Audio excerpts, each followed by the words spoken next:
He's a classic, Basil Fawlty. Was he real, or was that a figment of your imagination? Oh, no, he was real. He ran a hotel in Torquay called Glen Eagles, and all the other pythons couldn't stand it. I started to watch him, and he's the rudest man. What if I told you that one of the greatest comedies ever made almost didn't exist? That the rude, manic, disastrously incompetent hotel owner who had the whole of Britain in stitches was actually a real person? That the show ran for just 12 episodes total, 12, and somehow became the undisputed #1 British TV program of all time? That the funniest physical scenes were accidents? Literal accidents. And that the behind-the-scenes drama was arguably wilder than anything that ever happened on screen? Buckle up, darlings, because we are diving deep into the twisted, chaotic, and gloriously messy world of Fawlty Towers, and nothing is going to be what you expected. Number 1. The Real Hotel from Hell. Let's start at the very beginning, because I assure you, it is a good one. Basil Fawlty was not invented. He was real. John Cleese did not sit down one day and dream up the most gloriously insufferable hotel manager in television history. He met him in real life, in Torquay. The year was 1970, and Cleese was in Devon with the Monty Python team filming on location. The group stayed at a hotel called the Glen Eagles, and the man running the place was a certain Donald Sinclair. Now, Sinclair was not merely unfriendly. He was breathtakingly, spectacularly rude. He insulted his own guests to their faces. He was neurotic, overbearing, snobbish, and utterly convinced that the people he was supposed to be serving were a profound personal inconvenience to him. Eric Idle later recalled that Sinclair actually threw his briefcase out of the hotel because he suspected it might contain a bomb. Terry Gilliam said Sinclair moved his luggage without asking him. The rest of the Monty Python team checked out after just one night, unable to take any more. Cleese, however, stayed on. Not because he was enjoying himself, but because he was completely transfixed.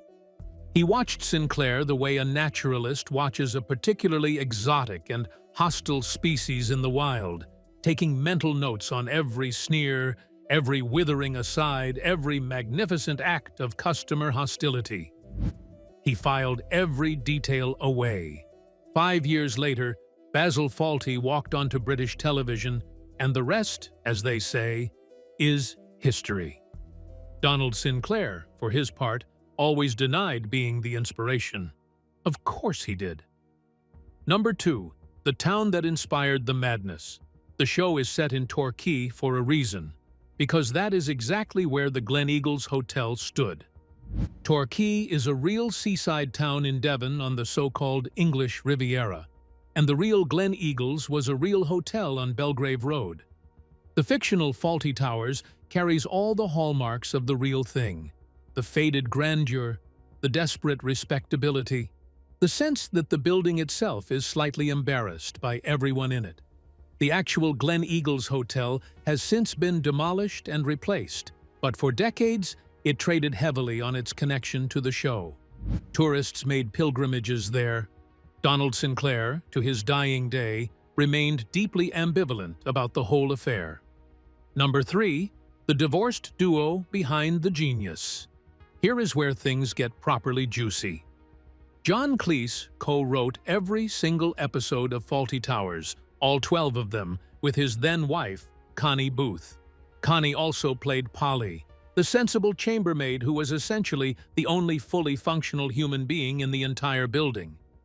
So let us be crystal clear about what we are dealing with here.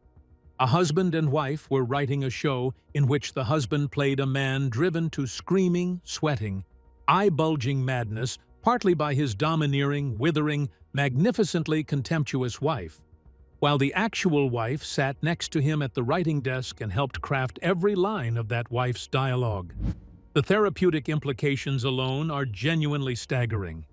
What makes this even richer and considerably more fascinating is that by the time they came to film the second series in 1979, Cleese and Booth had already divorced. They had separated, gone through the legal process of ending their marriage, and were no longer husband and wife in any formal sense. And yet they continued to write together in perfect professional harmony, producing a second series of 6 episodes that many consider equal to the first, which raises a question that deserves to be asked out loud. Were they simply better at working together than they ever were at being married? The evidence suggests the answer is yes. Enthusiastically, yes. But if the real-life drama behind the scenes was this spectacular, what was actually happening on set? Because some of what went on during production was genuinely, almost criminally, wild. Number 4. Only 12 episodes ever. Fawlty Towers ran for exactly 12 episodes, 2 series of 6. That is it. That is the entire body of work. No specials, no extended series, no Christmas episode, no crossover, no filler episodes commissioned to pad out a streaming deal. Just 12 perfectly formed, tightly scripted, ferociously funny episodes produced across 1975 and 1979. And then nothing. Silence. Cleese and Booth looked at what they had made, decided it was complete, and walked away. To put that into perspective, 12 episodes. The average Netflix comedy series does 10 episodes per season and runs for 5 seasons before anyone in the commissioning department notices it has stopped being funny. Succession ran for 39 episodes across 4 seasons and is considered a triumph of brevity. Fawlty Towers produced 12 total and is considered arguably the greatest sitcom ever made. The discipline required to stop, to refuse more money, more fame, more episodes, when you are at the absolute top of your game is almost incomprehensible by modern television standards. Cleese and Booth had it, and it is one of the reasons the show remains as sharp and funny today as it was half a century ago. Number 5. The hit that took its time. Despite what you might assume, Fawlty Towers was not an instant smash hit. The show was not immediately hailed as a masterpiece the moment it aired on BBC Two in September 1975. Initial audience figures were decent, but not spectacular. Critics were warm, but the full force of the cultural consensus, the collective recognition that this was something genuinely special, built slowly through repeat viewings and word of mouth over years rather than weeks. There is something almost satisfying about that. The show that would eventually be voted the greatest British television program ever made by the people who work in British television was not an overnight sensation. It grew quietly and inexorably into its own legend. This is worth holding on to the next time someone tells you that something brilliant has to immediately announce itself as brilliant. Sometimes genius has the patience to wait for the audience to catch up. Number 6. Basil's most famous breakdown. Now here is a detail that is either endearing or completely unhinged, depending on your disposition. Basil Fawlty drives a very specific car. A pale gray Austin 1100 Mark I Countryman Estate, a November 1967 model. Not a vaguely period-appropriate vehicle chosen for visual comedy. Not just a British car from the 70s, a specific make, model, trim level, and production date. This level of specificity tells you everything about how meticulously the show was constructed. Every single detail, down to the registration plate of a car that appears in a handful of scenes, was a deliberate choice rather than a happy accident. The car also, famously, becomes the target of one of Basil's most spectacular and cathartic unravelings. After the vehicle breaks down at the worst possible moment, Basil loses what is left of his composure entirely and beats it with a tree branch, screaming at it as if it has personally and maliciously chosen to fail him. Which, in Basil's world, it absolutely has. It is one of the most perfectly observed comic breakdowns in British television history, and it plays out against the backdrop of a 1967 estate car that someone, somewhere, chose with great and loving care. Number 7. The episode that sparked a controversy, the most famous episode of Fawlty Towers, and arguably one of the most famous single episodes of any British television program ever made, nearly did not make it to air as intended. The Germans, the sixth and final episode of the first series, features Basil's increasingly deranged attempts, not to mention the Second World War, in front of a group of German guests, culminating in the immortal line, "Don't mention the war," followed immediately, of course, by him mentioning it repeatedly. The episode was later pulled from the BBC-owned streaming service UKTV in June 2020, in the wake of the Black Lives Matter protests, because it also contains a scene in which the elderly Major Gowan uses deeply offensive racial language while recounting a cricket anecdote. The BBC's commercial arm reinstated the episode shortly after, with added content warnings. John Cleese was not pleased about the temporary removal and made his feelings known publicly, pointing out, with some justification, that the Major was written as a figure of mockery, not admiration. The debate about how to handle period-specific offensive content in classic comedy continues. But one thing is certain: The Germans remains one of the most talked-about single episodes in British television history. Number 8. When the comedy got painfully real, Andrew Sachs, the man who played Manuel, and who by all accounts was one of the sweetest human beings ever to set foot in a television studio, genuinely suffered for his art. Not metaphorically, literally. During filming, a fire stunt went wrong and Sachs was left with second-degree burns. In a separate incident, John Cleese accidentally picked up a real frying pan instead of the rubber-padded prop version and hit Sachs over the head with it, leaving him with a serious headache that was, diplomatically, described as significant. Sachs later said about the physical abuse his character endured, "I never got upset when he hit me. He's my friend. I must say yes, it hurt. Several times, more than once." The man was a saint, an actual saint in a waiter's uniform.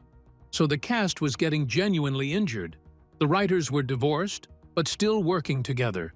And the whole thing ran for just 12 episodes. What about the people bringing this chaos to life? Because the cast of Fawlty Towers is a story in itself. Number 9. The woman who could destroy Basil with a glance. Sybil Fawlty, Basil's sharp-tongued, golf-obsessed, magnificently withering wife, was played by Prunella Scales, and it is not an overstatement to say she created one of the most iconic female characters in British television history. Sybil is not a villain, exactly, but she is not exactly a victim either. She is a woman who knows precisely who her husband is, has long since made her peace with it, and has simply decided to be more formidable than him at all times.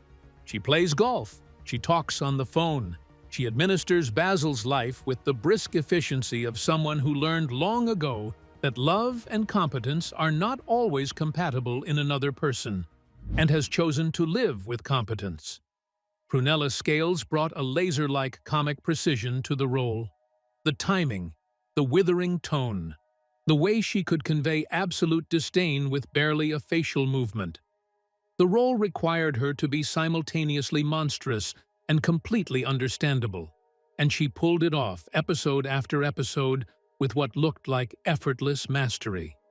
Tragically, Scales was later diagnosed with Alzheimer's disease. She passed away in October 2025, and tributes poured in from the entire British entertainment industry. The comedy world mourned her deeply. Number 10. The tragic story behind Manuel. Andrew Sachs was born in Berlin in 1930, the son of a Jewish father and a Catholic mother, and his family fled to England in 1938 to escape Nazi persecution. He grew up to become one of Britain's most beloved comedy performers, and his Manuel, the hapless, enthusiastic, comprehensively confused waiter from Barcelona, became one of the most imitated characters of the entire decade. Manuel's English was terrible. His understanding of hotel management was essentially non-existent. His grasp of what was happening in any given situation was, at best, approximate. His loyalty to Basil was absolute, total, and entirely inexplicable, given that Basil hit him, shouted at him, blamed him for things he did not do, and treated him with a level of contempt that in any modern workplace would result in a very brisk meeting with HR. And yet audiences adored Manuel, because Sachs played him not as a joke, but as a genuine, warm, bewildered human being who happened to be in completely the wrong place at completely the wrong time. Every single time. John Cleese said of him, "If you met him, you'd never for a moment think he was a comedian. You'd think he was a bank manager, possibly retired. But then you stuck that mustache on him, and he turned into a completely different human being." Sachs passed away in November 2016 after a 4-year battle with vascular dementia. He was 86. Number 11. The Secret Weapon of Fawlty Towers. Connie Booth co-wrote every single episode and played Polly, the chambermaid, the calm eye at the center of the storm, the one person in Fawlty Towers who seemed to understand what was happening and was perpetually, fruitlessly, trying to prevent it from getting worse. It is a remarkable creative situation when you think about it. Booth was writing the chaos and then stepping inside it, playing the one character whose job it is to manage everyone else's disasters. After Fawlty Towers, she retired from acting entirely in 1995 and, by all accounts, has remained happily out of the public eye since. The woman co-wrote one of the greatest comedies ever made and then just quietly got on with her life. Respect. Number 12. The Mystery of Manuel. Here is a small detail that sounds like nothing but is oddly fascinating once you notice it. Manuel's name is never once explained in the show. We never find out his surname. We never learn anything concrete about his background beyond the running joke that he is from Barcelona. We are never given any context for how he came to be working at Fawlty Towers, how long he has been there, or why he stays, given that his employer hits him regularly and shouts at him constantly.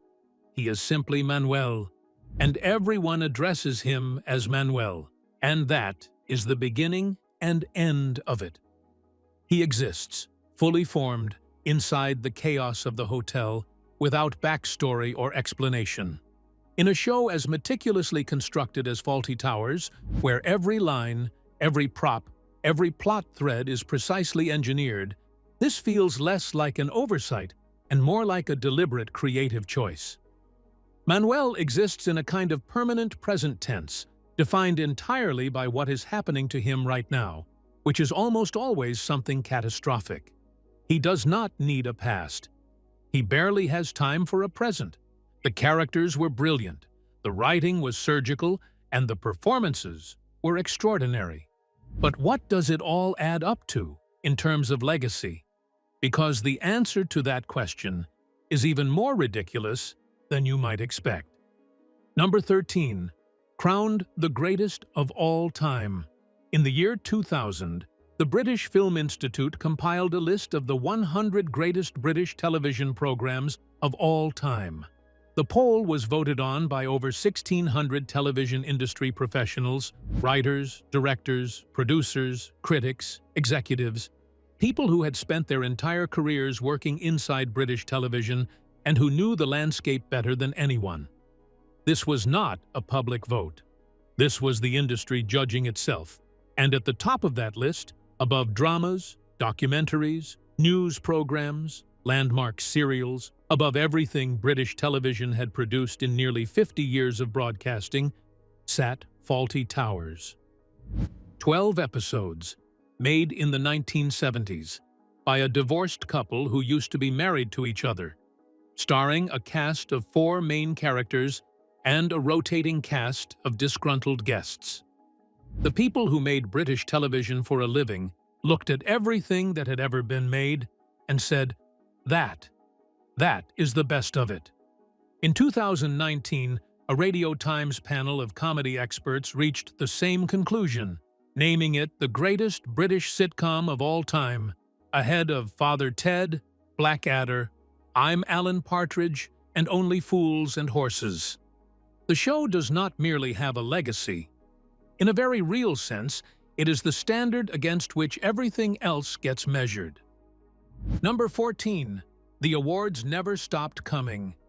The rankings have kept coming, decade after decade, and Fawlty Towers keeps appearing near the top of all of them. It was voted second only to Frasier in a poll of comedy writers in 2006. Basil Fawlty himself, the character, not the actor, was voted the #1 funniest British comedy character in a Channel 4 poll that same year. The Germans was ranked among the 100 greatest individual television episodes of all time by TV Guide in 1997. A show that aired 50 years ago, consisting of 12 episodes, continues to place in the top tier of virtually every significant list the television industry produces. For comparison, most critically acclaimed modern series struggle to be remembered clearly 10 years after they air. Number 15. The Reboot. Nobody saw coming. For years, Cleese deflected reboot questions with varying degrees of amusement and exasperation. In 2009, he said, "The problem is, when you do something that is generally accepted as being very good, a horrible problem arises. How do you top it? The expectation of what you will do is so high." But then, in February 2010, he announced, to the genuine shock of the television world, that he was developing a reboot, co-writing it with his own daughter, Camilla Cleese, and working with filmmaker Rob Reiner and Castle Rock Entertainment. The new series would feature Basil discovering he has a secret illegitimate daughter, and the two of them running a boutique hotel together in the Caribbean, not Torquay. The fan reaction was divided, to put it diplomatically. Many were furious. Cleese posted a sarcastic apology on social media. "I had no idea that the idea of writing a new sitcom with my daughter would cause so much anger and distress. I truly meant no harm." As of the time of writing, the project remains in development. Whether it ever makes it to screen is another question entirely. Number 16. The sitcom that became a textbook. Fawlty Towers is not just beloved. It is studied, formally. In film schools and comedy writing programs around the world, the show is used as a masterclass in sitcom construction. The tightness of the plotting, the way each episode builds from a single premise through escalating complications to an inevitable, catastrophic conclusion, is considered a near-perfect example of farce mechanics in action. Writers and academics have dissected the episode structures, cataloged the callback techniques, and analyzed the comic timing with the kind of rigor usually reserved for stage plays by writers who have been dead for centuries. Cleese himself has spoken in interviews about the craft behind the writing, the careful architecture of each episode, the rule that every complication must arise logically from the ones before it, the importance of never cheating the audience with a resolution that has not been properly earned. The show is funny, yes, riotously, physically, brilliantly funny. But it is also, structurally speaking, a precision instrument built by people who understood exactly what they were doing and why. That combination, instinctive comedy talent disciplined by rigorous craft, is rarer than it sounds. And it is why the show holds up so remarkably well 50 years on. The show changed how we think about comedy, but some of the stranger, smaller facts about Fawlty Towers are the ones that have never quite made it into the official record. So let's fix that. Number 17. The Joke, Hidden in Plain Sight. Look carefully at the title of the show, Fawlty Towers. That is not how you would spell it if you were naming a hotel after its owner, Basil Fawlty. Except that is exactly the joke. In the original first episode, the sign outside the hotel is shown with the letters rearranged, and this became a running visual gag throughout the entire series. At the start of each episode, the sign outside Fawlty Towers is displayed with its letters scrambled into a different anagram. Farty Towels, Fatty Owls, Farty Towels, and so on. The hotel cannot get its own name right on its own sign. It is a building in a permanent state of low-level catastrophe, right down to its own signage. The misspelling of Fawlty in the actual show title itself is part of this same joke, a knowing, self-aware wink that sets the tone before a single scene has even played. Most people watched the show for years without consciously registering the anagram gag at the start of every episode, which is perhaps the best possible compliment you can pay to a piece of visual comedy. It is there, it is delightful, and it works whether you notice it or not. Number 18. Immortalized in wax. Manuel, the character, the mustache, the absolute disaster of a waiter, became so thoroughly embedded in British popular culture that he eventually ended up immortalized in wax. A waxwork of Andrew Sachs as Manuel was created and displayed at a British attraction, testament to just how completely the character had lodged himself in the national imagination and refused to leave. Think about what that means and what it says. Of all the characters Fawlty Towers produced, Basil, with his magnificent operatic rage, Sybil, with her magnificent surgical contempt, Polly, with her magnificent, exhausted competence. It was Manuel, the hapless waiter from Barcelona who could barely manage a coherent sentence in English and whose primary mode of interaction with the world was baffled, open-mouthed confusion, who got the wax treatment. The people had spoken. They loved the chaos. They loved the fury. They loved the wit. But what they wanted preserved in wax forever was the wide-eyed, mustachioed man who understood almost nothing and kept showing up anyway. There is something quietly profound about that, if you look at it from the right angle. Number 19. From sitcom to West End stage. Fawlty Towers has crossed from television into live theater in a way that very few television comedies manage to do convincingly. The stage adaptation, written by Cleese himself and based on 3 episodes including The Germans, opened at the Apollo Theatre in London's West End. And even the German ambassador to the United Kingdom got in on the act. A spokesperson for Ambassador Miguel Berger publicly expressed the embassy's amusement at the show and specifically called the famous dining room scene really good, a knowing reference to Basil's mangled attempt at a German accent. The ambassador's office also noted that German audiences have enjoyed Fawlty Towers since it first aired, and that no German has ever formally complained to Cleese about the episode, which tells you something rather lovely. The people being satirized were always in on the joke. The West End production allowed entirely new audiences to experience the physical comedy and clockwork plotting of the original in a completely different format, and the reception confirmed what everyone already knew. This material is genuinely, structurally, timelessly funny. Number 20. Why Fawlty Towers still reigns supreme. So what is it ultimately that makes Fawlty Towers the pinnacle of British television comedy? The show that industry professionals, comedy writers, critics, and audiences keep returning to decade after decade, long after the world it depicted has changed beyond recognition? Connie Booth, who helped build it from the ground up and understood it from the inside out, perhaps said it best when she reflected on what the show was actually doing beneath all the farce and the shouting and the frying pans. Fawlty Towers succeeds, I think, because it allows infantile rage and aggression a field day in a buttoned-down, well-mannered English society. In other words, Basil Fawlty is the scream we have all wanted to scream in a situation we have all been in.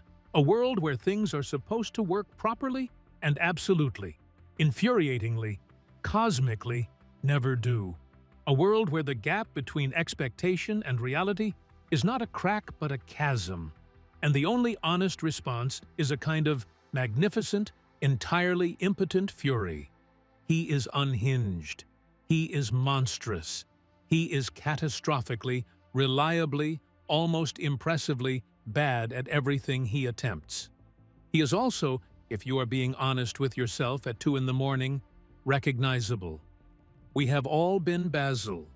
We have all stood at that particular counter, dealing with that particular situation, feeling that particular pressure build behind the eyes.